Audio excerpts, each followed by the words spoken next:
Hello everyone. तो कैसे हैं आप सभी लोग। नेविगेट इंस्टीट्यूट के ऑनलाइन प्लेटफॉर्म पर आप सभी का स्वागत है। और हम पढ़ रहे हैं यूनिट नंबर 10, जिसके अंदर हम सिविल इंजीनियरिंग से रिलेटेड सिलेबस को कवर अप कर रहे हैं।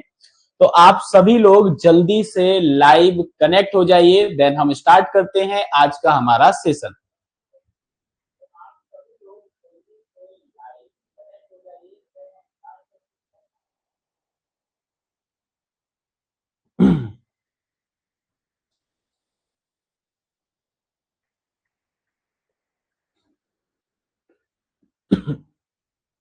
चलिए तो करते हैं स्टार्ट आज की हमारी क्लास को। ठीक है, ये जो हमारी क्लास हो रही है ITI principal and director exam के लिए यूनिट नंबर 10 हम स्टार्ट मतलब हो चुकी है। इसके आगे के सिलेबस को हम कंटिन्यू कर रहे हैं। यूनिट नंबर 10 के अंदर मैं आपको बता दूं कि यूनिट नंबर 10 के अंदर हम पढ़ रहे हैं सर्वेइंग को। ठीक है, हम किसको पढ़ रहे हैं? हम सर्वेइंग को पढ़ रहे हैं। ऑलरेडी हमारी 2 क्लासेस हो चुकी हैं। आगे हम बढ़ते हैं और स्टार्ट करते हैं आज का हमारा टॉपिक। प्रीवियस क्लास के अंदर जो हमारा टॉपिक स्टार्ट हुआ था उसके अंदर हमने स्केल को स्टार्ट किया था। ठीक है, किसको स्टार्ट किया था? स्केल को स्टार्ट किया था। और बेसिक जो हमारी स्केल की डेफिनेशन थी, हम स्केल की डेफिनेशन को डिस्कस कर चुके थे। ठीक है, टाइप ऑफ स्केल जो है हमें आज डिस्कस करना है। ठीक है, टाइप ऑफ स्केल हमें क्या करना है? डिस्कस करना है। तो सबसे पहले अपन समझ लेते हैं टाइप ऑफ स्केल को। तो टाइप ऑफ स्केल में अगर हम बात करें तो मेनली हमारी जो स्केल होती हैं वो हमारी कितने टाइप की होती हैं? वो हमारी 4 टाइप की होती हैं। ठीक है, कितने टाइप की होती हैं?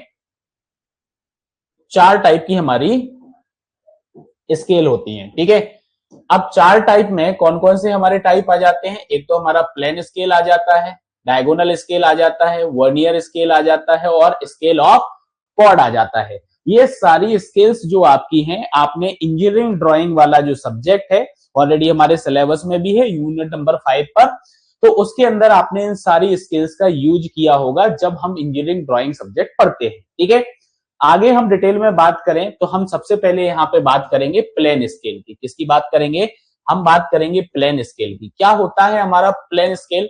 तो आप में से अगर किसी को आंसर देना है तो आप आंसर दे सकते हैं कमेंट सेक्शन के अंदर। प्लेन स्केल आपका क्या होता है? बताइए, प्लेन स्केल आपका क्या होता है? तो सबसे पहला आपको एक चीज याद रखना है कि प्लेन स्केल जो आपका होता है, हम इस प्लेन स्केल के साथ क्या कर पाते हैं? ओनली 2 डायमेंशंस को ही मेजर कर पाते हैं। क्या कर पाते हैं? हम सिर्फ 2 डायमेंशंस को मेजर कर पाते हैं। ठीक है, major 2 dimension only. Major 2 dimension, 2 dimension only. ठीक है, हम सिर्फ और सिर्फ इसकी हेल्प से 2 डायमेंशंस को मेजर कर पाएंगे। ठीक है, आई बात समझ में? कितनी डायमेंशंस को मेजर कर पाएंगे? 2 डायमेंशंस को मेजर कर पाएंगे। बस डायरेक्टली इसी प्रकार से आपको जो है क्वेश्चन आपकी एग्जाम में पूछ लिया जाता है। तो आपको ये पॉइंट जो है याद रखना है कि जो हमारा प्लेन स्केल होता है इससे हम सिर्फ और सिर्फ 2 डायमेंशंस को मेजर कर पाते हैं। जैसे फॉर एग्जाम्पल के तौर पर अगर हम देखें तो 2 डायमेंशंस में हमारी वो कौन सी डायमेंशंस हो जाएंगी? जैसे कि या तो हम मीटर और सेंटीमीटर, इन 2 डायमेंशंस में अगर मैं बात करूं तो 2 डायमेंशंस में आपका क्या हो जाएगा? मीटर और सेंटीमीटर हो जाएगा। ठीक है, आप क्या कर सकते हो? मीटर और सेंटीमीटर को आप मेजर कर सकते हो। ठीक है, जब आपने इंजीनियरिंग ड्राइंग के अंदर यूज किया होगा तो प्लेन स्केल को आपने बनाया होगा। ठीक है, प्लेन स्केल को आपने बनाया होगा। ठीक है, इस प्रकार से आपका जो है प्लेन स्केल ड्रॉ होता है। ठीक है, आई बात समझ में? चलो आगे एक और चीज आपको याद रखना है। ठीक है, आगे आपको एक और चीज यहां पर रखना है याद। ठीक है, क्या याद रखना है आपको? बेसिक चीज आपको ये याद रखना है कि हम प्लेन स्केल का यूज कहां पे करते हैं। तो जो हमारे साइट प्लान होते हैं, ठीक है, क्या होते हैं हमारे? जो हमारे साइट प्लान होते हैं और जो हमारी बेसिक्स ड्राइंग्स होती हैं। ठीक है, बेसिक्स ड्राइंग्स हमारी होती हैं जहां पे डिस्टेंस हमें स्ट्रेट फॉरवर्ड वे में मेजर करना है। क्या करना है? स्ट्रेट फॉरवर्ड वे में अगर हमें क्या करना है? हमें अगर मेजर करना है डिस्टेंस को, तो ऐसी जगह पर हम प्लेन स्केल का यूज करते हैं। क्या करते हैं? ऐसी जगह पे हम प्लेन स्केल का यूज करते हैं। ठीक है, आगे बढ़ते हैं। नेक्स्ट अपन बात करते हैं यहाँ पे। तो नेक्स्ट हमारा आता है यहाँ पे डायगोनल स्केल। ठीक है, हमारा क्या आता है? हमारा आता है डायगोनल स्केल। अब डायगोनल स्केल हमारा क्या होता है? ठीक है, अब यहाँ पे एक चीज आप समझिए, डायगोनल स्केल के अंदर हम क्या बोलेंगे कि भैया हम यहाँ पे 3 डायमेंशंस को मेजर कर सकते हैं। क्या कर सकते हैं? हम 3 डायमेंशंस को मेजर कर सकते हैं। ठीक है, यहाँ पे 3 डायमेंशंस को मेजर करना पॉसिबल है। क्या है? यहाँ पे 3 डायमेंशन को मेजर करना पॉसिबल है। आप 3 डायमेंशंस को मेजर कर सकते हैं। तो डायगोनल स्केल्स के अंदर 3 डायमेंशंस को आप मेजर कर सकते हैं। फॉर एग्जाम्पल के तौर पे अगर मैं बात करूं तो जैसे कि मीटर हो गया, सेंटीमीटर हो गया और डेसीमीटर आपका हो गया। क्या हो गया आपका?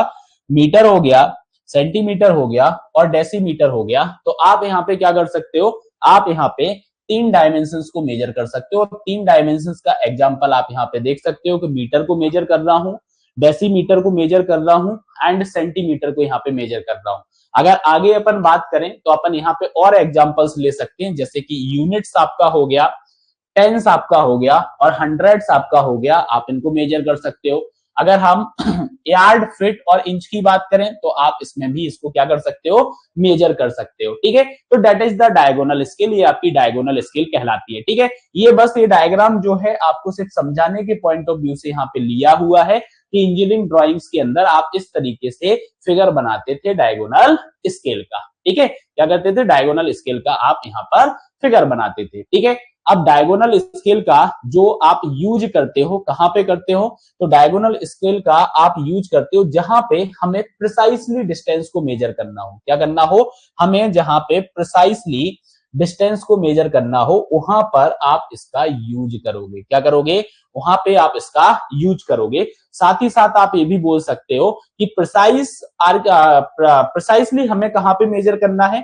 तो जो हमारी आर्किटेक्चरल डिटेल्ड ड्राइंग्स होती हैं, क्या होती हैं? जो हमारी आर्किटेक्चरल डिटेल्ड ड्राइंग्स हमारी होती हैं, उसके अंदर जो डिस्टेंस का मेजरमेंट होता है वो हमें प्रिसाइसली करना पड़ता है। तो ऐसी जगह पर हम इनका क्या करते हैं? हम इसका यूज करते हैं। तो ये हमारा क्या कहलाता है? ये हमारा डायगोनल स्केल कहलाता है। क्या कहलाता है? ये हमारा डायगोनल स्केल कहलाता है। ठीक है, चलो बढ़ते हैं आगे। डायगोनल स्केल को हमने समझ लिया। अब इसके बाद इंपोर्टेंट हमारा यहाँ पे आता है next type, that is the vernier scale. ये हमारा क्या है? वर्नियर स्केल है। अब इंपोर्टेंट चीज आपका है, ठीक है, सबसे पहले तो आप इसमें भी याद रख लो कि ये भी आपका क्या करेगा? 3 डायमेंशंस को मेजर करेगा। ठीक है, ये भी क्या करने वाला है?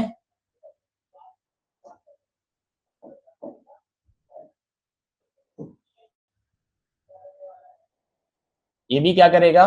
Major 3 dimensions.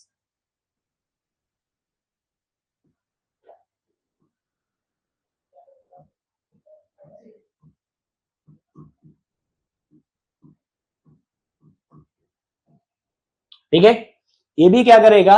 ये भी आपका 3 डायमेंशंस को मेजर करेगा। कितनी डायमेंशंस को मेजर करेगा?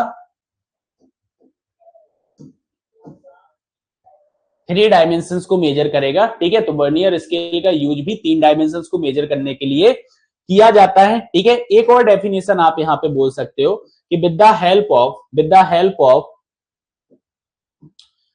हेल्प ऑफ वर्नियर स्केल या डिवाइस आप क्या कर सकते हो? फ्रैक्शनल पार्ट को यहाँ पे मेजर कर सकते हो। क्या कर सकते हो? फ्रैक्शनल पार्ट जो आपका होता है, फ्रैक्शनल पार्ट को आप यहाँ पे मेजर कर सकते हो।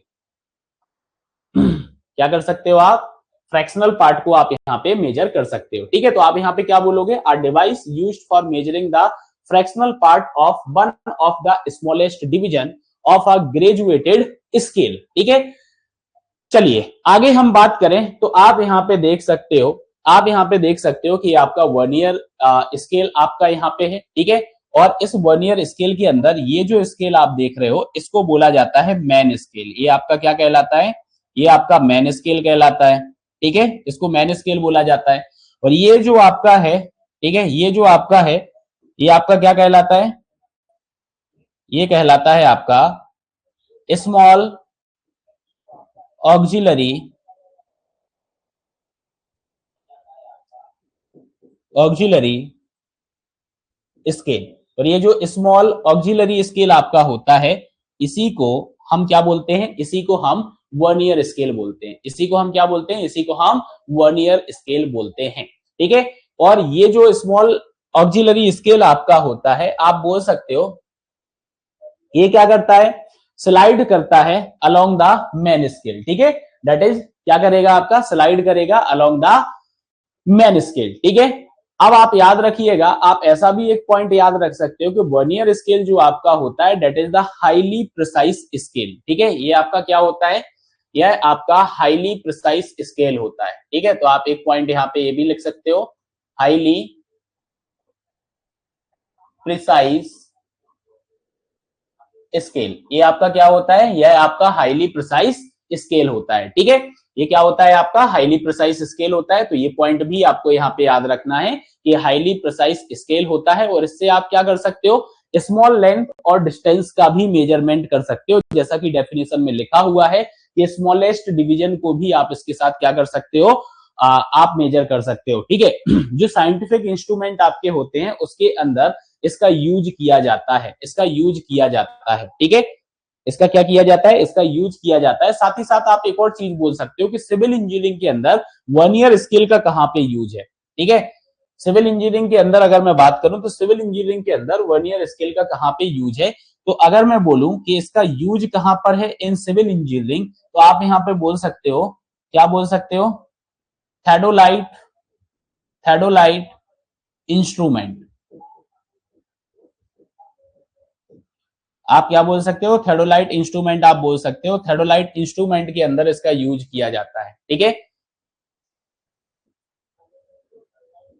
यूज्ड इन थेडोलाइट इंस्ट्रूमेंट, कहां पे यूज किया जाता है,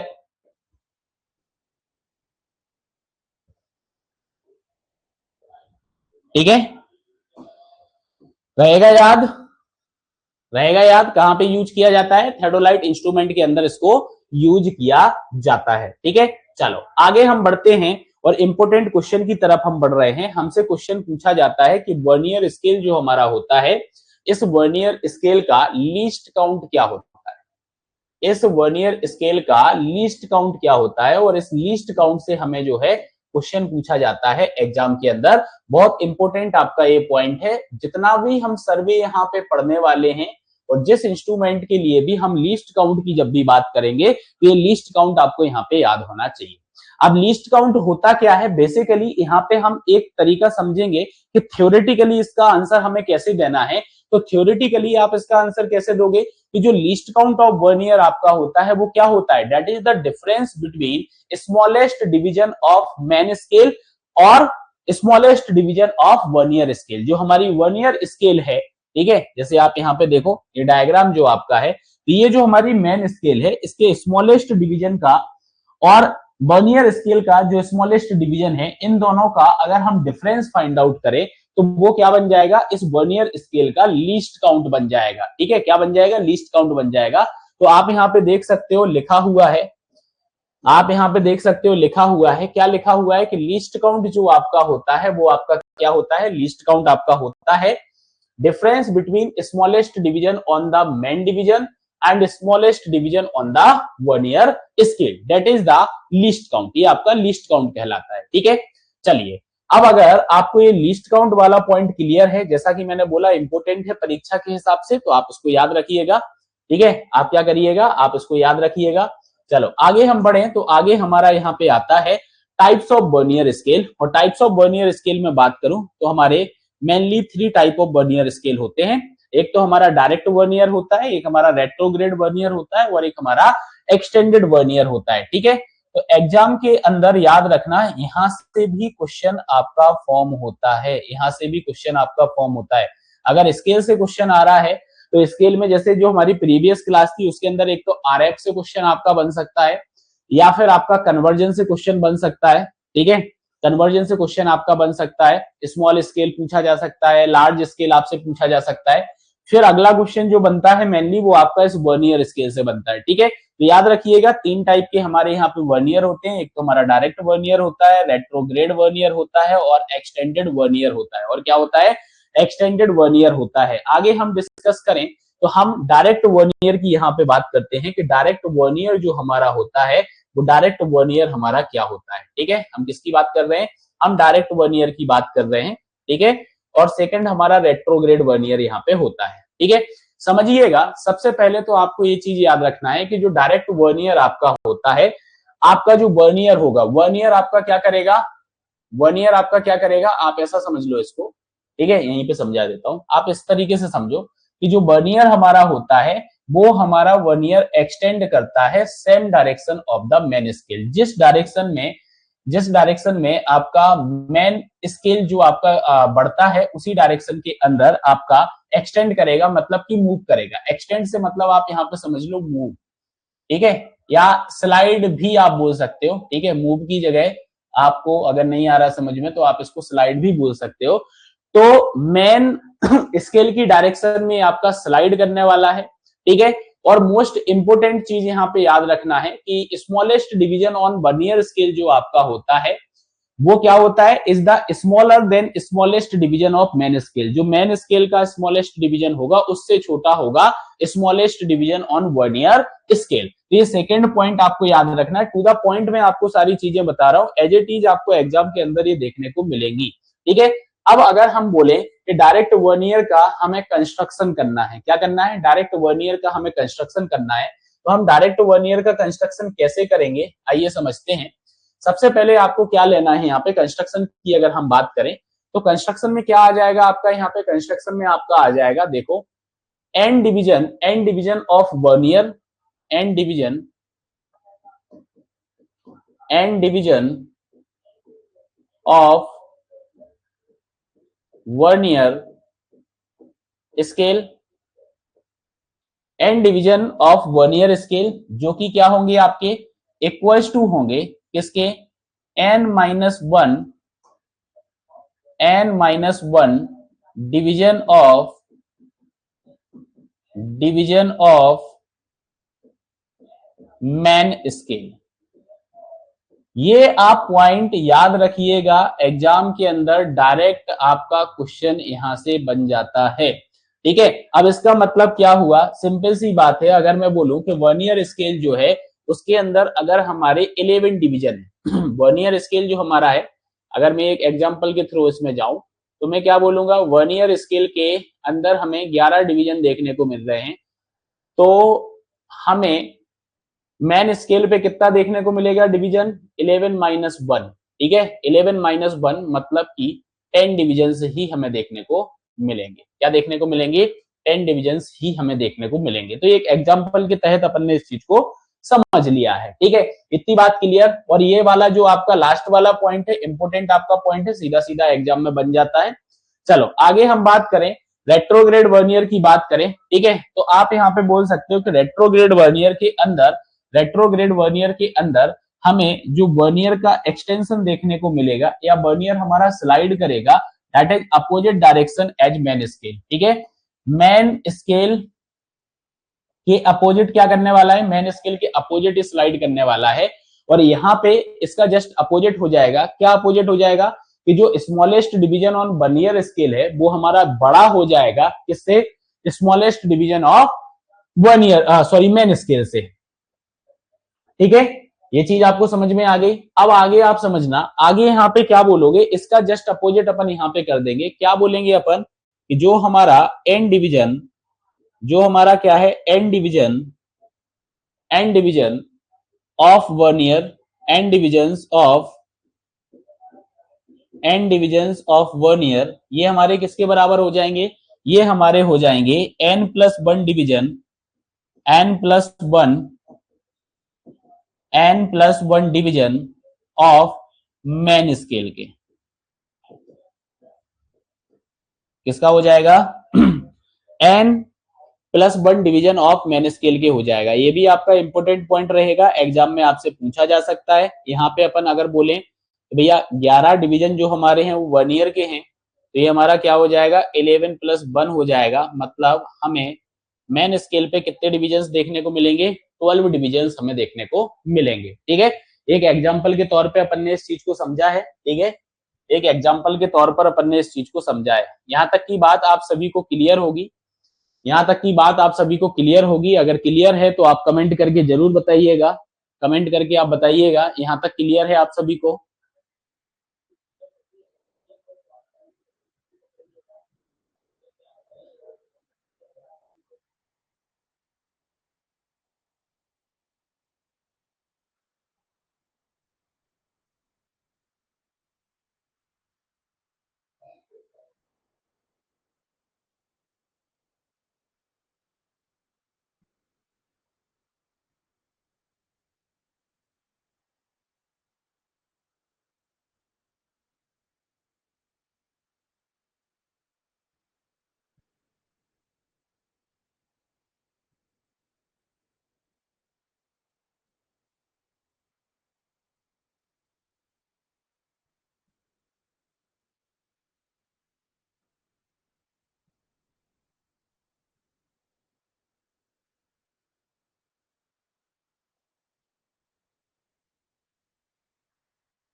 क्लियर आप सभी को यहां तक?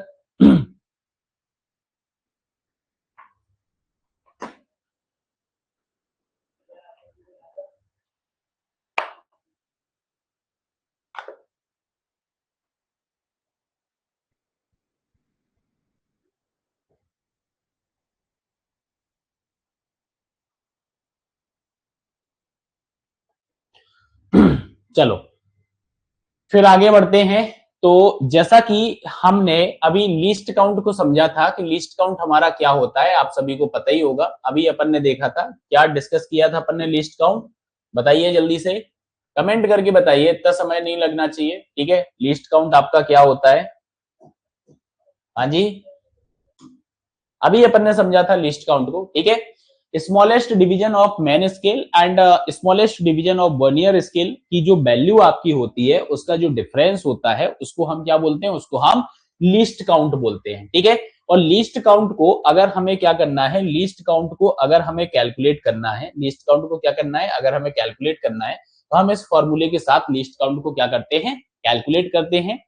जहां पर एस जो होता है, ये एस जो आपका होता है, ये एस आपका क्या होता है? ये एस आपका होता है value of smallest division on man scale, ठीक है। ये क्या बताता है आपको? ये बताता है आपको मैन स्केल का जो डिवीजन है उसकी स्मॉलेस्ट वैल्यू को यहाँ पे बताएगा। और एन आपको क्या बताता है? ये बताता है कि बर्नियर पे टोटल नंबर ऑफ डिविजन आपके कितने हैं, ठीक है। तो एन आपको क्या बताएगा? एन आपको बताएगा number of division on vernier. ये फॉर्मूला आपको यहाँ पे याद रखना है, ठीक है। चाहे आप डायरेक्ट रेट्रोग्रेड की सॉरी डायरेक्ट वर्नियर की बात करें, चाहे आप रेट्रोग्रेड वर्नियर की बात करें, दोनों में आपका यही फॉर्मूला लगेगा लीस्ट काउंट को कैलकुलेट करने के लिए, ठीक है। लीस्ट काउंट को कैलकुलेट करने के लिए दोनों में यही फॉर्मूला आपका क्या होता है? यूज आपका होता है, ठीक है। ये फॉर्मूला आपको यहाँ पे याद रखना है, दोनों के लिए आपका हो जाएगा, ठीक है। चलिए बढ़ते हैं आगे, और आगे हमारा आता है एक्सटेंडेड वर्नियर। अब एक्सटेंडेड वर्नियर क्या होता है? मतलब आप ऐसा बोल सकते हो कि जो डिविजन्स होते हैं हमारे मैन स्केल के, वो बहुत ज्यादा क्लोज हो जाते हैं, ठीक है। क्या हो जाते हैं? बहुत ज्यादा क्लोज हो जाते हैं। तो डिवीजन ऑफ मैन स्केल जो हमें देखने को मिलेगा, वो बहुत ज्यादा क्लोज हमें देखने को मिलता है। तो हमें यहाँ पे क्या हो जाता है? Becomes difficult to determine exact graduation, ठीक है। हम एग्जैक्ट ग्रेजुएशन को यहाँ पे डिटरमाइन नहीं कर पाते हैं। क्या नहीं कर पाते हैं? एग्जैक्ट ग्रेजुएशन को हम डिटरमाइन नहीं कर पाते हैं, ठीक है।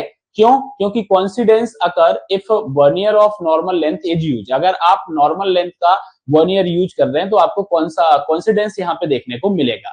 तो अब ऐसी सिचुएशन के अंदर हम क्या करते हैं? एक्सटेंडेड वर्नियर जो हमारा होता है, ये हमारा बहुत ज्यादा यूजफुल होता है, ठीक है। बहुत ज्यादा यूजफुल हमारा होता है, ठीक है। कहां पे यूजफुल होता है? जब हमारी जो वर्नियर की अवेलेबल लेंथ होती है वो स्मॉल होती है, और हमें लिस्ट काउंट जो है, ठीक है, लिस्ट काउंट जो हमें यहाँ पे काउंट करना है बिना वर्नियर डिवीजन को क्लोज लाए, तो हम वहां पे एक्सटेंडेड वर्नियर का यूज करते हैं, ठीक है। अब एक्सटेंडेड वर्नियर से जो क्वेश्चन एग्जाम में पूछा जाता है वो आपको इंपोर्टेंट क्वेश्चन है, ठीक है। वो इंपोर्टेंट क्वेश्चन है। जैसे अभी हम कंस्ट्रक्शंस देखते हुए आ रहे हैं ना, कि n division of extended vernier जो हमारा होगा वो 2n-1, 2n-1, ये चीज याद रखिएगा, 2n-1 division of the main scale के बराबर होगा। बहुत इंपोर्टेंट आपका ये क्वेश्चन है। बहुत सारी एग्जाम्स के अंदर डायरेक्टली ये क्वेश्चन पूछ लिया जाता है, ठीक है। डायरेक्ट आपका ये क्वेश्चन पूछ लिया जाता है, तो इंपोर्टेंट आपका क्वेश्चन है, आप इसको याद रखना। ये कंस्ट्रक्शन पॉइंट जो आपके हैं ये आपको याद रखना है, ठीक है। अब इसके बाद अगर हम बात करें तो वो बहुत सारे हमारे क्या होते हैं? स्पेशल टाइप ऑफ वर्नियर होते हैं। उन तीन को अगर हम छोड़ दें तो उसके बाद कुछ स्पेशल टाइप ऑफ वर्नियर हमारे यहाँ पे होते हैं। अब स्पेशल टाइप ऑफ वर्नियर में आप यहाँ पे देख सकते हो, जैसे कि आपका डबल वर्नियर है।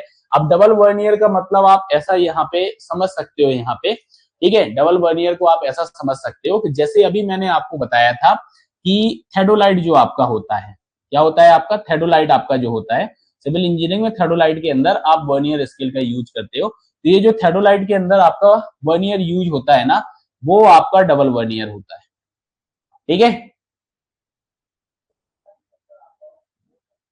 यूज्ड इन थेडोलाइट, ठीक है। थेडोलाइट के अंदर हम जो वर्नियर को यूज करते हैं वो हमारा डबल वर्नियर होता है, ठीक है।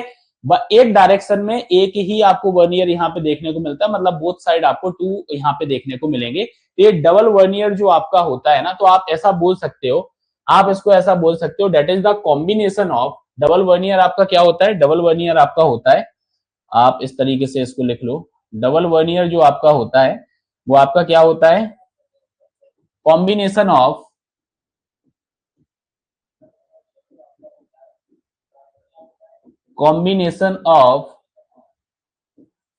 डायरेक्ट एंड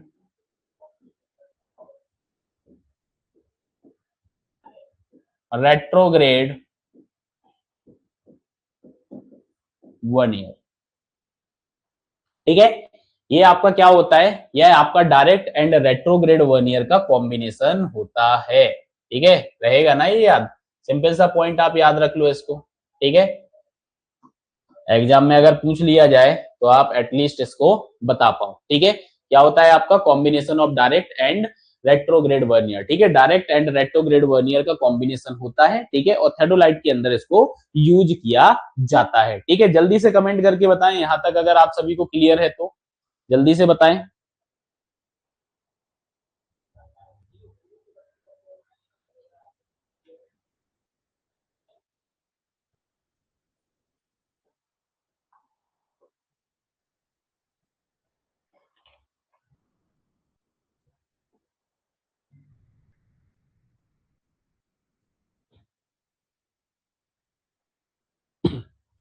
चलो आगे बढ़ते हैं, और नेक्स्ट हमारा जो आता है, नेक्स्ट हमारा यहाँ पे आता है अब डबल फोल्डेड वर्नियर। ठीक है, अब फोल्डेड वर्नियर जो आपका होता है, तो आप सबसे पहले तो याद रख लो कि ये डबल फोल्डेड वर्नियर जो आपका होता है ये कहां पे यूज किया जाता है, used in compass, compass and sextant. ठीक है, क्योंकि ये देखो, ये कंपास और सेक्सटेंट जो आपके होते हैं ना, ये आपके क्या होते हैं, ये आपके कॉम्पैक्ट डिवाइस होते हैं। ये आपके क्या होते हैं, ये आपके कॉम्पैक्ट डिवाइस होते हैं। ठीक है, अब कॉम्पैक्ट डिवाइस के अंदर हमें क्या करना पड़ेगा, हमें फोल्डेड चीजों का ही यूज करना पड़ेगा। क्या करना पड़ेगा, हमें फोल्डेड चीजों का ही यूज करना पड़ेगा। ठीक है, क्योंकि कैरी करना हमारे लिए क्या होगा, आसान होगा। ठीक है, तो ये चीज आपको यहाँ पे याद रखनी है कि कंपास एंड सेक्सटेंट के अंदर इसका यूज किया जाता है। That is the special type of double vernier. आप ऐसा बोल सकते हो कि ये आपका क्या होता है कि डबल फोल्डेड वर्नियर जो आपका होता है, ये आपका क्या हो गया, special type of double vernier हो गया। एक तरीके से आप ऐसा भी बोल सकते हो। ठीक है, ये हमारा क्या है, special, special type of double vernier ये हमारा होता है।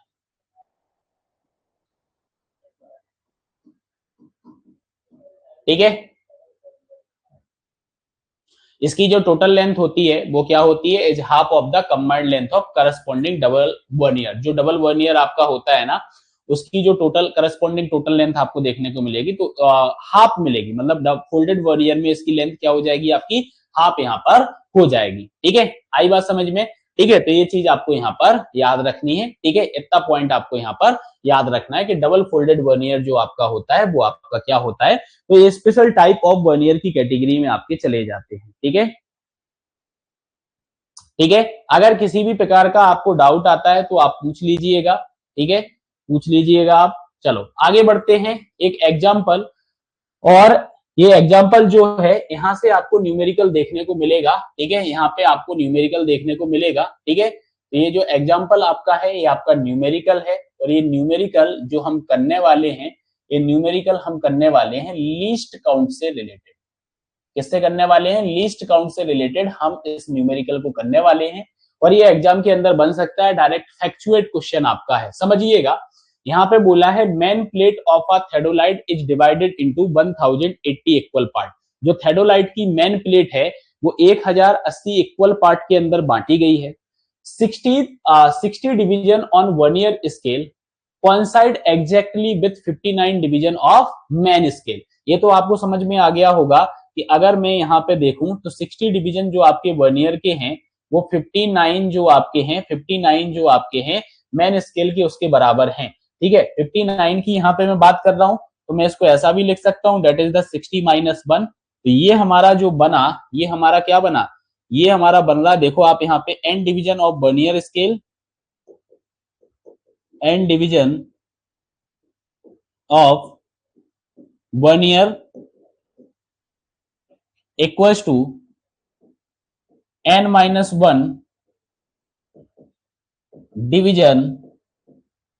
Of division of main scale. और ये हमारा क्या है, ये हमारा बनता है यहाँ पे डायरेक्ट वर्नियर। ये हमारा कंस्ट्रक्शन जो है, ये कंस्ट्रक्शन हमारा किसका कंस्ट्रक्शन है, डायरेक्ट वर्नियर का कंस्ट्रक्शन है। ठीक है, बस हमें लीस्ट काउंट निकालना है। तो लीस्ट काउंट आपको क्या करना पड़ेगा, लीस्ट काउंट का आपको यहाँ पे फॉर्मूला यूज करना पड़ेगा। ठीक है, क्या करना पड़ेगा, लीस्ट काउंट का आपको यहाँ पे फॉर्मूला यूज करना पड़ेगा। लीस्ट काउंट का फॉर्मूला आपका क्या बन जाएगा, देखिए आप लीस्ट काउंट का फॉर्मूला क्या बन जाएगा। तो लीस्ट काउंट के फॉर्मूले की बात करूं तो लीस्ट काउंट आपका ये हो गया यहाँ पे S/N, यही होता है लीस्ट काउंट। ये लीस्ट काउंट का आपका फॉर्मूला आ गया। बस S की वैल्यू अपन ने यहाँ पे रख दी है 360, जो हमारा होता है पूरी प्लेट जो हमारी होगी सर्कुलर 360 की, और इसमें 1080 डिवीजन किए गए, तो 360 डिवाइड बाई आपका कितना आ गया 1080 आपने कर दिया, डिवाइड बाई आपने 60 कर दिया।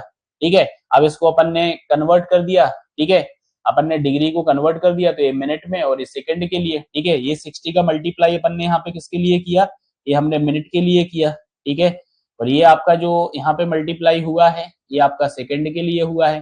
तो आंसर जो आपका निकला, वो आपका आंसर यहाँ पे कितना आ जाएगा, ये आपका 20 सेकंड यहाँ पर आंसर आ जाएगा।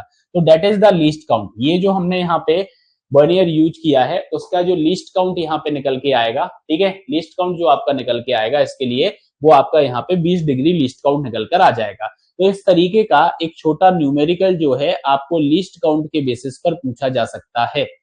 किस पे पूछा जा सकता है, लीस्ट काउंट पर आपका पूछा जा सकता है। आगे हम बात करें तो आगे ये एक और क्वेश्चन दिया गया है लीस्ट काउंट का। ठीक है, इसका जो सॉल्यूशन है, बिना सॉल्यूशन देखे आप लोग इसको सॉल्व करना घर पर। ठीक है, बिना देखे आप सॉल्यूशन इसको घर पे एक बार सॉल्व करना। ठीक है, तो ये आप लोगों को सॉल्व करना है। ठीक है, चलिए बढ़ते हैं आगे। और आगे एक और क्वेश्चन यहाँ पे दिया गया है। ठीक है, एक और क्वेश्चन यहाँ पे दिया गया है, तो इस क्वेश्चन को भी आप ट्राई करिएगा। ठीक है, जैसे कि यहाँ पे भी लिस्ट काउंट आपको निकालना है, क्या करना है, लिस्ट काउंट आपको निकालना है। ठीक है, तो लिस्ट काउंट यहाँ पे दिया गया है, बाकी सारी चीजें जैसे देखो, अ box sextant has the main scale reading in 10 minutes, 10 minute आपको मैन स्केल की रीडिंग देके रखी हुई है। और लीस्ट काउंट जो है वो 10 सेकंड का आपका है। Design a extended vernier, extended vernier को आपको यहाँ पे डिजाइन करना है। तो एक्सटेंडेड वर्नियर के डिजाइन की अगर हम बात करें तो आपने क्या देखा था, एन डिविजन्स ऑफ वर्नियर, क्या देखा था आपने, N divisions of vernier.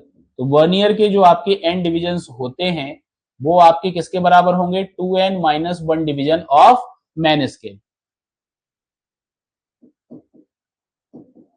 Division on man scale. ठीक है, और लीस्ट काउंट तो आपको पता है कि लीस्ट काउंट जो आपका होता है, एलसी जो आपका होता है, वो आपका क्या होता है, S/N आपका होता है।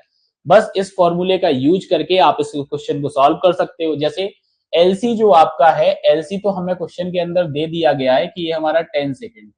ठीक है, और आप यहाँ पे देखो ये 10 मिनट बोला गया है, कितना बोला गया है, 10 मिनट बोला गया है। एस ये लिखा हुआ है section has the main scale reading is 10 minutes. ठीक है, तो ये अपने को 10 मिनट्स दे के रखा हुआ है। तो इसको अपन क्या करेंगे, इसको अपन कन्वर्ट कर देंगे, तो 10 इंटू 60 आपका हो गया, तो ये आपका सेकंड में चला जाएगा, इसमें चला जाएगा, सेकंड में आपका चला जाएगा।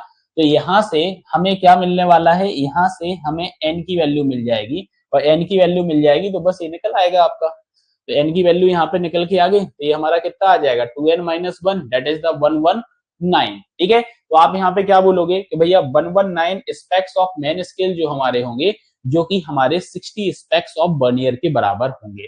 ठीक है, तो इस तरीके के लीस्ट काउंट पर बेस्ड आपसे न्यूमेरिकल पूछे जा सकते हैं, इसके लिए आपको प्रिपेयर रहना है। ठीक है, बहुत छोटा न्यूमेरिकल आपका है, इस तरीके के क्वेश्चंस आपको यहाँ से बनेंगे इस पर्टिकुलर चैप्टर से। ठीक है,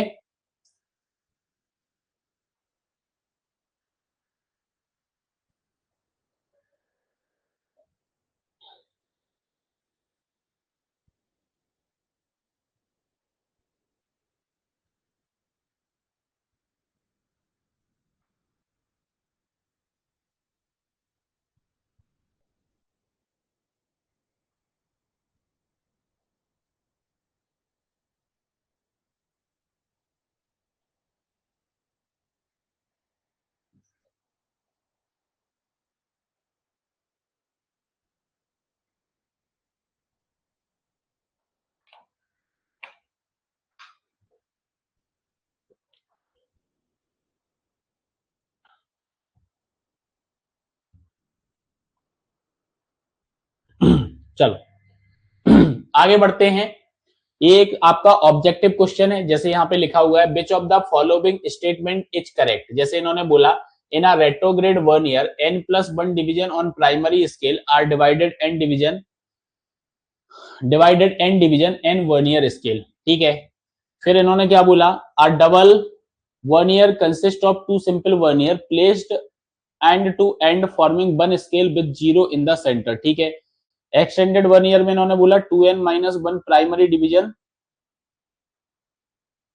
divided into the n division on vernier. In direct vernier n+1 primary division are divided into n equal part of the vernier। ठीक है, तो ये तो बिल्कुल नहीं होगा। तो यहाँ पे करेक्ट आंसर आपका जो निकलेगा वो करेक्ट आंसर क्या आ रहा है, देखो आप, करेक्ट आंसर यहाँ पे बी वाला है। ठीक है, बी पॉइंट जो आपको यहाँ पे दिया गया है that is the correct answer. ये आपका क्या रहने वाला है, ये आपका यहाँ पे करेक्ट आंसर रहने वाला है। ठीक है, तो बी ऑप्शन आपका यहाँ पे क्या रहेगा, बी ऑप्शन आपका यहाँ पे करेक्ट आंसर हो जाएगा। ठीक है, इस प्रकार के आपको स्केल के अंदर क्वेश्चंस देखने को मिलेंगे। ठीक है, और यहाँ पे आपको पूरा का पूरा ये क्या बता दिया है, यहाँ पे आपको ये समरी बता दी है। ठीक है, इंपोर्टेंट है समरी, ये जो लिखी हुई है इंपोर्टेंट है, एग्जाम में आपको डायरेक्ट क्वेश्चन देखने को मिलेगा। ठीक है, तो इसको आप याद रखिएगा, इसको आप याद रखिएगा। ठीक है, डायरेक्ट वर्नियर, एक्सटेंडेड वर्नियर और आपका क्या रहने वाला है, रेट्रोग्रेड वर्नियर। ठीक है, ये याद रखना है आपको, और यहाँ पे ये याद रखना है division on the main scale आपका क्या रहने वाला है। ठीक है, ये आपको याद रखना है, किसके बराबर रहेंगे आपके, इसके बराबर। ठीक है, रखोगे ना याद। ठीक है, इंपोर्टेंट आपका है पूरा का पूरा, ये कंक्लूजन यहाँ पे है जो हमने पढ़ा उसका, अभी ये आप बोल सकते हो कि हमारा कंक्लूजन हो गया है, उसका क्या हो गया है, उसका ये कंक्लूजन हमारा हो गया है। ठीक है,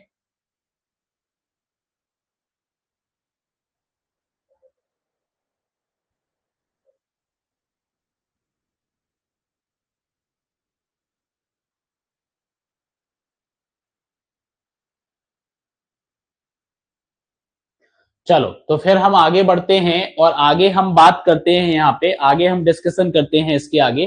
ठीक है, तो इसके आगे अपन बात करते हैं कॉर्ड स्केल की। अब कॉर्ड स्केल क्या होता है कि मान लो आप फील्ड पर हैं और फील्ड पर आपके पास प्रोटेक्टर अवेलेबल नहीं है। क्या नहीं है, प्रोटेक्टर आपके पास अवेलेबल नहीं है। ठीक है, प्रोटेक्टर आपके पास अवेलेबल नहीं है, प्रोटेक्टर आपके पास जो है एब्सेंस है। ठीक है, क्यों, क्योंकि हमें भैया यहाँ पे एंगल को कंस्ट्रक्ट करना है। क्या करना है, एंगल को हमें कंस्ट्रक्ट करना है और प्रोटेक्टर हमारे पास नहीं है। तो फिर हम क्या करेंगे, हम यहाँ पे क्या करेंगे, हम यहाँ पे कॉर्ड स्केल का यूज करेंगे इस एंगल को मेजर करने के लिए। ठीक है, इस तरीके से आपने फर्स्ट ईयर इंजीनियरिंग ड्राइंग के अंदर कॉर्ड स्केल का कंस्ट्रक्शन किया होगा। ठीक है, कॉर्ड स्केल का आपने कंस्ट्रक्शन किया होगा। ठीक है, तो ये कॉर्ड स्केल आपका क्या होता है, तो ये पॉइंट तो आपको समझ में आ गया है कि अगर प्रोटेक्टर नहीं है, इसकी एब्सेंस है और एंगल का हमें कंस्ट्रक्शन करना है, तो हम कॉर्ड स्केल का यूज करेंगे जिसके बेसिस पर हम एंगल का मेजरमेंट करेंगे।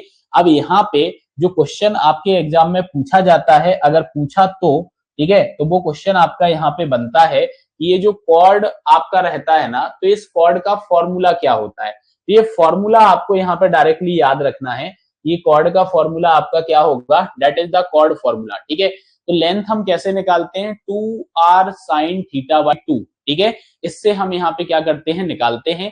r हमारा यहाँ पे रेडियस हो जाएगा।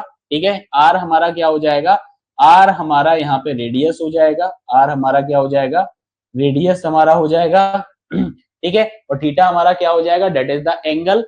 थीटा हमारा क्या हो जाएगा, थीटा हमारा यहाँ पर एंगल हो जाएगा। और ये एंगल जो हमारा रहने वाला है किस में रहने वाला है, रेडियन में रहने वाला है। ठीक है, रेडियन टू डिग्री आपका कन्वर्जन आपको आता होगा। ठीक है, तो ये एंगल हमारा यहाँ पे रेडियन में रहने वाला है। तो ये कॉर्ड का फॉर्मूला आपको यहाँ पे याद रखना है कि कॉर्ड लेंथ हम कैसे निकालते हैं। ठीक है, कॉर्ड लेंथ हम कैसे निकालते हैं, कॉर्ड लेंथ का फॉर्मूला आपको यहाँ पर याद रखना है। रख लोगे ना याद, सिंपल ही है। ठीक है, सिंपल ही है। चलो आगे हम बात करते हैं। तो आगे हमारा नेक्स्ट टॉपिक जो आता है कि स्केल जो है, इस स्केल के एडवांटेज क्या है हमारे सर्वेइंग के अंदर, तो सर्वेइंग के अंदर अगर हम एडवांटेज की बात करें तो सबसे पहला आप यहाँ पे एडवांटेज देखिए कि पहला एडवांटेज आपका यहाँ पे क्या आ जाएगा। फर्स्ट एडवांटेज हमारा है कि भैया हम स्केल की हेल्प से एक्यूरेट मेजरमेंट यहाँ पे कर पाते हैं। क्या कर पाते हैं? एक्यूरेट मेजरमेंट हम कर पाते हैं। साथ ही साथ मैप्स रीडिंग वगैरह में आप बोल सकते हो कि सिंप्लीफाई, कम्युनिकेशन को ये सिंप्लीफाई कर देता है। क्या कर देता है? कम्युनिकेशन को सिंप्लीफाई कर देता है। ठीक है, एक और चीज मैंने आपको बताया था, आप कम्युनिकेशन को सिंप्लीफाई कर दिया है तो मैप की जो अंडरस्टैंडिंग है, मैप की अंडरस्टैंडिंग आपकी यहाँ पे बढ़ जाएगी। साथ ही साथ आप यहाँ पे बोल सकते हो कि कंसिस्टेंसी भी आपकी यहाँ पे बढ़ने वाली है। क्या बनने वाली है? कंसिस्टेंसी भी आपकी यहाँ पर बढ़ने वाली है। ठीक है, और आप बोल सकते हो कि भैया प्लानिंग एंड डिजाइन में भी आपका क्रूशियल रोल जो है वो प्ले करता है। ठीक है, तो ये सारे एडवांटेज हैं, ये सारे एडवांटेज हैं हमारे स्केल के सर्वेइंग में यूज करने की। ये सभी हमारे क्या हैं? ये सभी हमारे एडवांटेज हैं। ठीक है, ये सभी हमारे क्या हैं? ये सभी हमारे एडवांटेज है। ठीक है, आई बात समझ में? ठीक है, अब जैसे फैसिलिटेट एक्यूरेट मेजरमेंट, तो यही वही हो गया कि प्रिसाइज मेजरमेंट आप यहाँ पे ले पाते हो मैप के ऊपर। ठीक है, नेक्स्ट जैसे सिंप्लीफाई कम्युनिकेशन। ठीक है, स्टैंडर्डाइज मेथड्स आपका यहाँ पे होता है। ठीक है, स्पाशियल जो इंफॉर्मेशन आपकी होती है, क्लियरिटी जो आपकी होती है सर्वेइंग कम्युनिकेशंस में, वो आपको यहाँ पे देखने को मिलती है। ठीक है, तो ये हमारे मेन एडवांटेज हैं स्केल्स को सर्वेइंग में यूज करने के। ठीक है, स्केल्स को सर्वेइंग में यूज करने के ये हमारे क्या है? ये हमारे मेन एडवांटेज है। ठीक है, रखोगे इसको याद? ठीक है, याद रहेगा ये, तो इसको आपको क्या करना है? इसको आपको याद रखना है। ठीक है, that is the advantage of scales in surveying. ठीक है, चलिए आगे बढ़ते हैं और आगे अपन यहाँ पे बात करते हैं। जैसा कि मैंने आपको बताया था, मैंने आपको क्या बताया था कि ग्राफिकल स्केल जो हमारा होता है, इस ग्राफिकल स्केल के अंदर हमें क्या देखने को मिलता है? ग्राफिकल स्केल के अंदर अगर हमारा मैप श्रिंक हो रहा होगा, क्या हो रहा होगा? अगर हमारा मैप श्रिंक हो रहा होगा तो श्रिंकेज रेशियो जो होता है उसके अंदर कोई भी इफेक्ट नहीं पड़ता है। श्रिंकेज रेशियो हमारा सेम रहता है, हम एक्चुअल डिस्टेंस को यहाँ पे मेजर कर लेते हैं। ठीक है, तो हम यहाँ पे अब बात करने वाले हैं कि मान लो कि हमारा जो मैप है उस मैप के अंदर श्रिंकेज आया है। क्या आया है? उस मैप के अंदर श्रिंकेज आया है। अब मैप के अंदर श्रिंकेज आया है तो इस श्रिंकेज की वजह से क्या एरर यहाँ पे आने वाली है, हम उस एरर की यहाँ पे बात कर रहे हैं। ठीक है, तो श्रिंकेज की वजह से क्या एरर आने वाली है, इस एरर की बात करते हैं। सबसे पहले आप समझिएगा, यहाँ पे दो पिक्चर्स आपको यहाँ पे दिख रही होंगी। ठीक है, दो पिक्चर्स आपको यहाँ पे दिख रही होंगी। ठीक है, दोनों पिक्चर्स आपको सिंपल सी यहाँ पे दिखाई दे रही होंगी। जैसे मैं आपसे बोलूं कि ये जो पहली पिक्चर आपकी बनी हुई है, ये पिक्चर मैंने बनाई हुई है कब की? Before shrinkage. ठीक है, ये पिक्चर हमारी क्या है? ये पिक्चर हमारी बिफोर श्रिंकेज पिक्चर है। ठीक है, और ये जो पिक्चर आपकी है, ये पिक्चर आपकी आफ्टर श्रिंकेज है।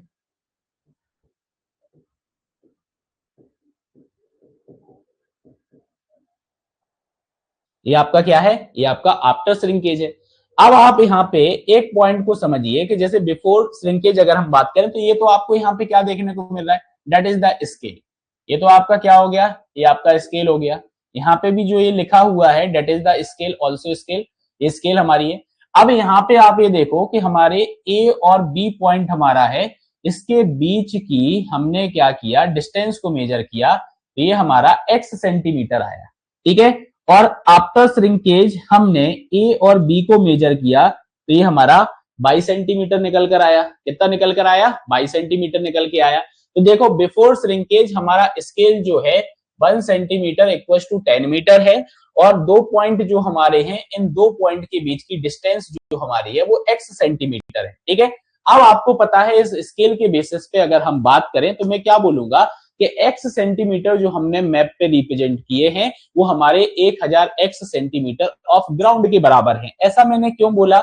ऐसा मैंने इसलिए बोला कि इस स्केल का अगर आप RF कैलकुलेट करोगे तो RF आपका क्या निकल कर आएगा?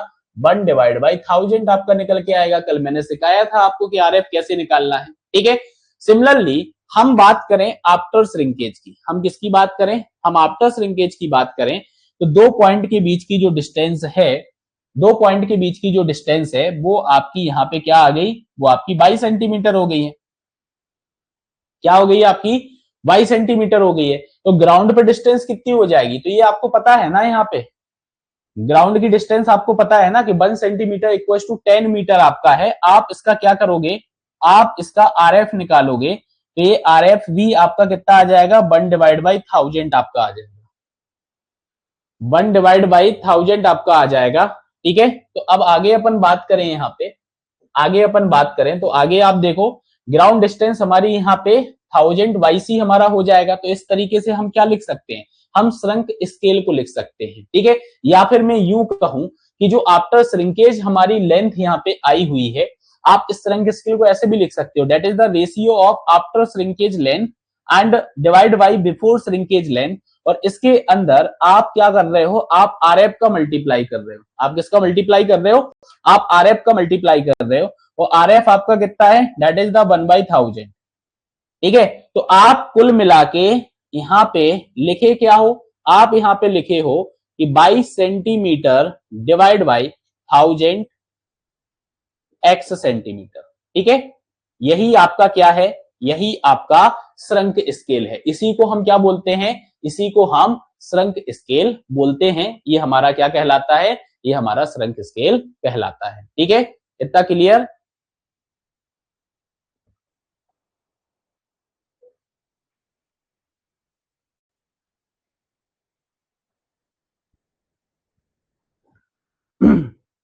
जल्दी से आप कमेंट करें, यहां तक आप सभी को क्लियर है?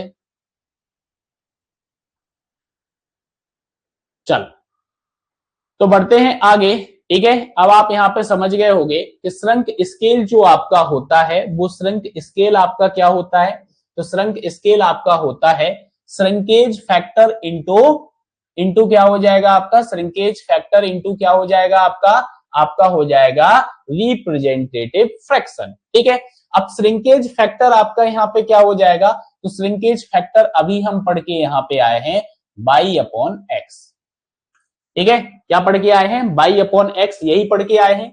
और बाई जो हमारा होता है, बाई हमारा क्या होता है, बाई हमारा श्रंक लेंथ होता है। ठीक है, बाई हमारा क्या होता है, श्रंक लेंथ। आ ठीक है, ये श्रंक लेंथ हमें कब मिलता है, आफ्टर श्रिंकेज मिलता है। ये हमें कब मिलता है, यह हमें आफ्टर, आफ्टर श्रिंकेज हमें मिलेगा।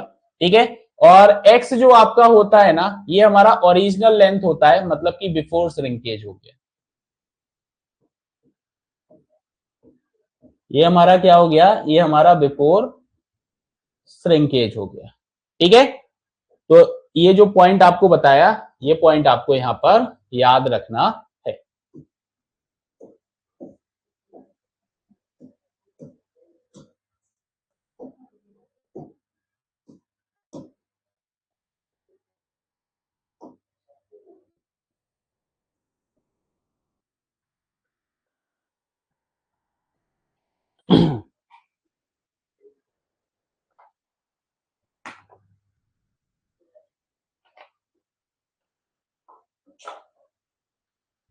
क्लियर? तो आगे बढ़ते हैं। तो यहां पे आप देखो, ये कंप्लीट लिख दिया कि जो श्रिंकेज फैक्टर आपका होता है, उसी को श्रिंकेज रेशियो बोला जाता है। That is the shrunk length upon original length. आप इसको shrunk length upon original length भी पढ़ सकते हो, आप इसको shrunk scale upon original scale भी पढ़ सकते हो, और आप इसको shrunk representative fraction divide by original representative fraction भी लिख सकते हो। ठीक है, ये वैल्यू आपको यहां पर याद रखनी है, ये फॉर्मूला याद रखना है, इंपोर्टेंट फॉर्मूला आपका है, इंपोर्टेंट फॉर्मूला है, डायरेक्ट आपसे पूछा जा सकता है यह एग्जाम में, तो आपको ये याद रखना है। ठीक है, क्लियर? एक और इंपोर्टेंट पॉइंट आपका है, उस पॉइंट को भी आप याद रखोगे कि जो श्रिंकेज फैक्टर आपका होता है, वो हमेशा क्या होगा,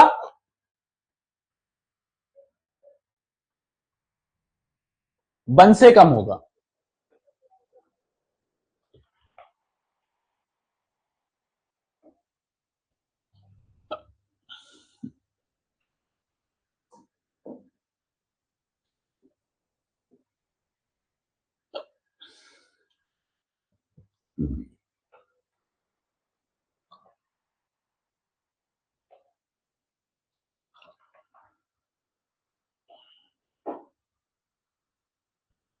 हमेशा क्या होगा आपका 1 से कम होगा। ये चीज आप याद रखिएगा।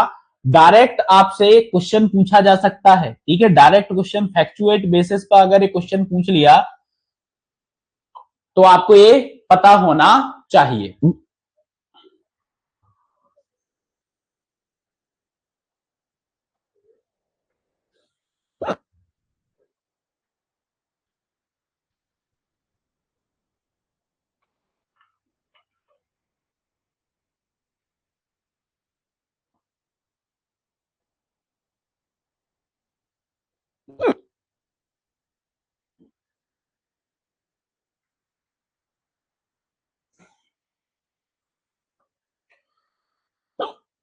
तो बढ़िया लग रही क्लासेस, सभी को समझ में आ रहा है ना अच्छे से। अगर देखो किसी भी प्रकार का आपका डाउट रहे ना तो आप डाउट डाउट पूछ लिया करो, ठीक है।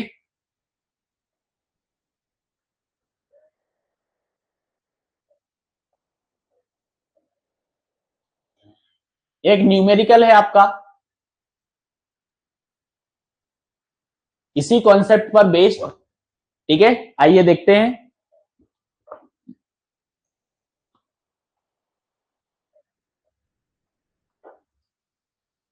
देखो क्या बोला, plan of an area has shrunk.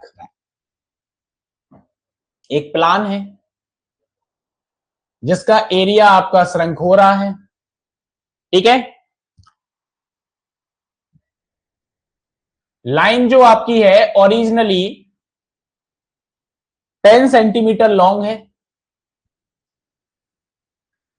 और इसको मेजर किया गया 9.5 सेंटीमीटर, और ओरिजिनल स्केल जो है 1 सेंटीमीटर इक्वल टू 10 मीटर है। अब इन्होंने क्या बोला, करेक्ट लेंथ निकालो corresponding to major length of 100 metre. मतलब अगर आपने 100 मीटर की लेंथ को मेजर किया तो इसके करस्पॉन्डिंग आपको क्या करना है, इस करेक्ट लेंथ को फाइंड आउट करना है। अब इन्होंने बोला कि आपने जो एरिया को मेजर किया है 100 मीटर स्क्वायर, इसके करस्पॉन्डिंग आप करेक्ट एरिया को निकालें, ठीक है। फिर आ गया आपका ये shrinkage factor, shrunk scale. Simple सी बात है, हम कैसे निकालेंगे। तो अभी आपको क्या बताया था, ये स्केल है 1 centimetre equal to 10 metre.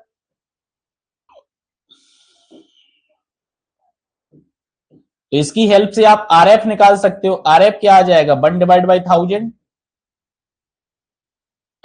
RF बोलता तो अपन आरएफ इस तरीके से निकाल देते, इस तरीके से अपन क्या करते, आरएफ को निकाल देंगे 1/1000 करके।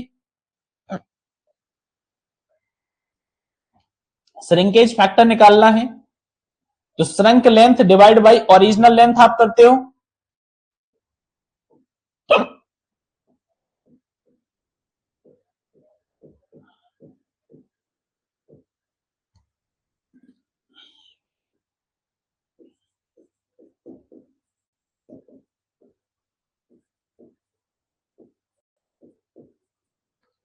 ठीक है, तो श्रंक लेंथ हमारी कितनी है, 9.5 है। ये रख दिया अपन ने बाई की वैल्यू।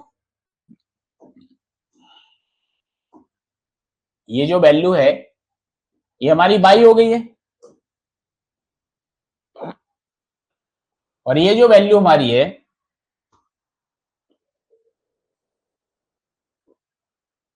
ये हमारा एक्स हो गया है, ठीक है। तो इस बेसिस पर ये हमारा श्रिंकेज फैक्टर निकल कर आ गया। क्या निकल के आ गया, श्रिंकेज फैक्टर निकलकर आ गया है। अब श्रंक स्केल निकालना है, तो श्रंक स्केल में क्या होता है, श्रिंकेज फैक्टर इंटू आरएफ, यही होता है। तो ये हमने रख दिया यहां पे श्रिंकेज फैक्टर, और ये रख दिया आरएफ। ये हमारी निकल के आ गई श्रंक स्केल। अब उसने बोला आप करेक्ट डिस्टेंस को निकालो, यही बोला। तो देखो श्रिंकेज फैक्टर क्या होता है आपका, major distance divide by correct distance. Shrinkage factor कितना है आपका 0.95। डिस्टेंस कितनी मेजर की हमने 100 मीटर। इनको आपस में इंटरचेंज कर देंगे तो करेक्ट डिस्टेंस हमारी कितनी निकल के आ जाएगी। ये हमारा पहला आंसर हो गया। ठीक है, अब करेक्ट एरिया निकालना है तो इन केस ऑफ एरिया जो हमारा श्रिंकेज फैक्टर होता है इसका स्क्वायर हो जाता है, तो ये फॉर्मूला आप याद रख लेना। ऐसी करेक्ट वॉल्यूम का जब आएगा, करेक्ट वॉल्यूम की बात होगी तो करेक्ट वॉल्यूम के केस में श्रिंकेज फैक्टर का क्यूब हो जाएगा। क्या हो जाएगा, क्यूब हो जाएगा।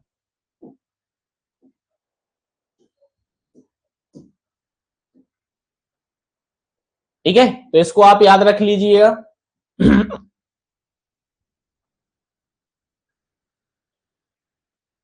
और यहां पे आप इस फॉर्मूले को याद रखना।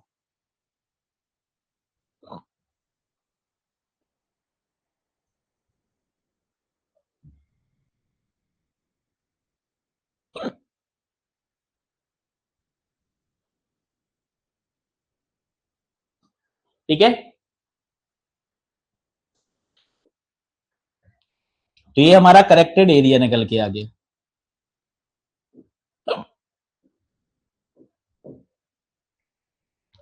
एक क्वेश्चन का आंसर हमारा ये निकल के आया था।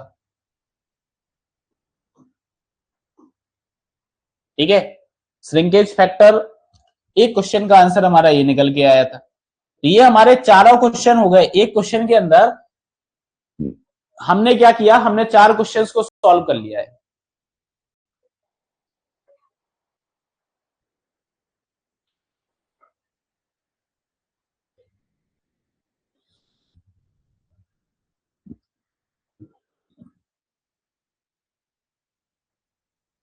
क्लियर है।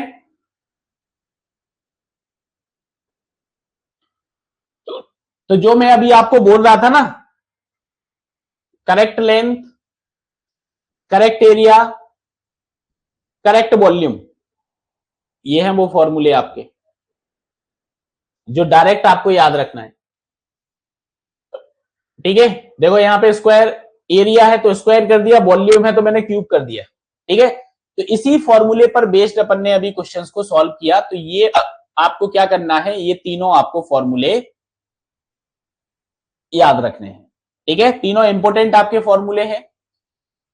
रॉन्ग मेजरिंग स्केल की वजह से जो एरर आती है उस बेसिस पर करेक्ट लेंथ हम कैसे निकालेंगे, करेक्ट एरिया हम कैसे निकालेंगे एंड करेक्ट वॉल्यूम हम कैसे निकालेंगे, तो ये फॉर्मूले आपको यहाँ पे याद रखने हैं। इस पर बेस्ड आपको इसके पहले जो न्यूमेरिकल हमने किया है उस प्रकार के क्वेश्चंस आपको देखने को मिलेंगे। ठीक है,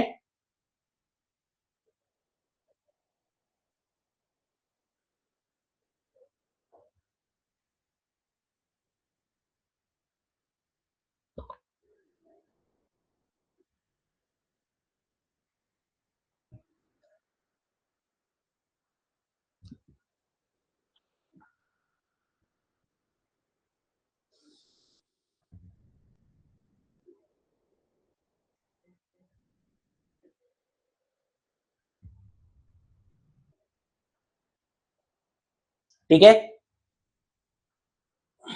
तो जो अभी अपन ने क्वेश्चन सॉल्व किया था उसके जैसा ही एक न्यूमेरिकल है, इसको आप लोग ट्राई करिएगा। ठीक है, इसको आप ट्राई करिएगा।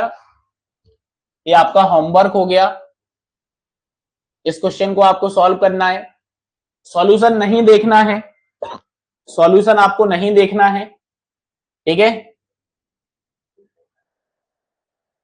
सॉल्यूशन आपको नहीं देखना है। जब नहीं बने तब आपको देखना है। ठीक है, जब नहीं बने तब आपको यहां पर देखना है। ठीक है,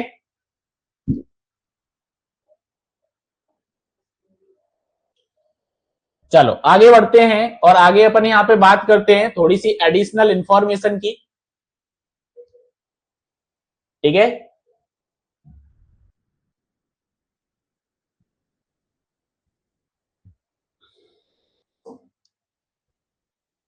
तो देखो क्या करते हैं हम, बहुत सारे टाइप के जो सर्वे हमारे होते हैं इसके लिए हम डिफरेंट टाइप ऑफ स्केल का यूज करते हैं। तो कभी कभी एग्जाम के अंदर डायरेक्टली हमसे क्या पूछ लिया जाता है, डिफरेंट टाइप ऑफ स्केल्स के बारे में पूछ लिया जाता है कि किस सर्वे के लिए हम किस स्केल का यूज करते हैं। ठीक है,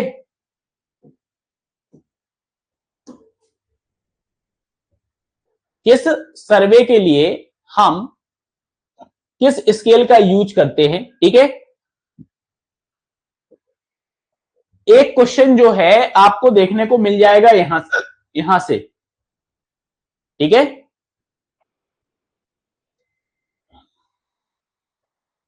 चलो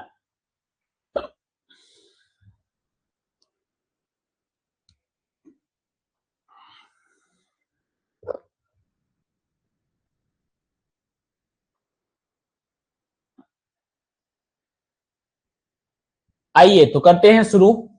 जैसे आप देखो, पहले पर्पज ऑफ हम सर्वे की बात कर लेते, पहला कॉलम। दूसरा कॉलम हमारा ये हो गया स्केल का। ठीक है, अब यहां पे देखो, बिल्डिंग साइट का हम सर्वे कर रहे हैं, कि हम टाउन प्लानिंग एंड रिजर्वायर की बात कर रहे हैं, कि हम रूट सर्वे की बात कर रहे हैं, कि हम लॉन्गिट्यूडिनल सेक्शन की बात कर रहे हैं, क्या हम क्रॉस सेक्शन की बात कर रहे हैं, क्या हम लैंड सर्वे और कैडिस्ट्रल सर्वे की बात कर रहे हैं। देखो ये जो longitudinal section and cross section है, तो जनरली इनको प्रिपेयर किया जाता है रोड वर्क के अंदर। ठीक है, जो आपका रोड वर्क होता है ना, उसमें आपका ये प्रिपेयर किया जाता है। ठीक है, तो ये क्या है, ये आपकी स्केल लिखी हुई है। ठीक है, ये क्या है, आपकी स्केल लिखी हुई है।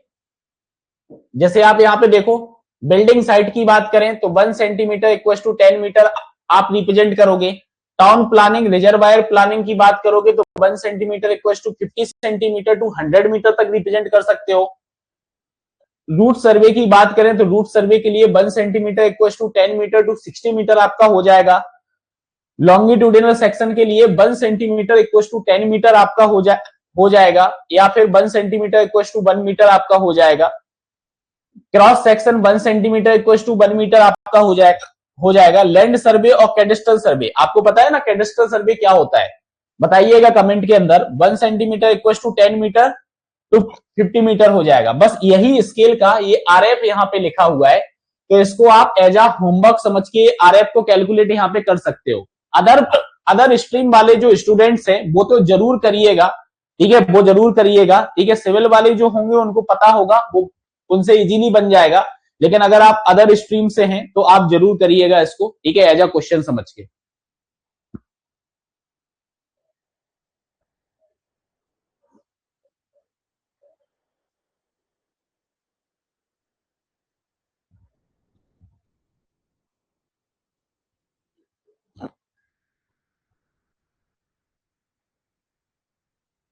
ठीक है, आगे बात करते हैं। तो पर्पज ऑफ सर्वे, स्केल और आरएफ। ठीक है, तो टोपोग्राफिकल मैप अगर आप बना रहे हो, या फिर आप जियोग्राफिकल मैप बना रहे हो, या फिर आप माइन सर्वे कर रहे हो, या फिर आप फॉरेस्ट मैप को प्रिपेयर कर रहे हो, तो, तो आपका जो यहाँ पे क्या रहेगा, स्केल जो रहेगी, आप देख सकते हो 1 सेंटीमीटर में आप ग्राउंड की कितनी डिस्टेंस को मेजर करोगे, 0.25 किलोमीटर किलोमीटर टू 2.5 किलोमीटर को आप मेजर करोगे। जियोग्राफिकल मैप के अंदर 1 सेंटीमीटर के अंदर आप 5 किलोमीटर से 150 किलोमीटर का रिप्रेजेंटेशन आप करोगे। माइन सर्वे के अंदर आपका क्या होगा, 1 सेंटीमीटर से 10 मीटर टू 25 मीटर तक का रिप्रेजेंटेशन आपका होगा। और फॉरेस्ट मैप के अंदर 1 सेंटीमीटर इक्वल टू 250 मीटर का आपका रिप्रेजेंटेशन होगा। ये आपका यहाँ पे आरएफ का कन्वर्जन है, तो ये आरएफ का कन्वर्जन आपको यहाँ पे करना है। तो किस तरीके से आरएफ जो है आपका यहाँ पर निकलेगा। ठीक है, बन जाएगा।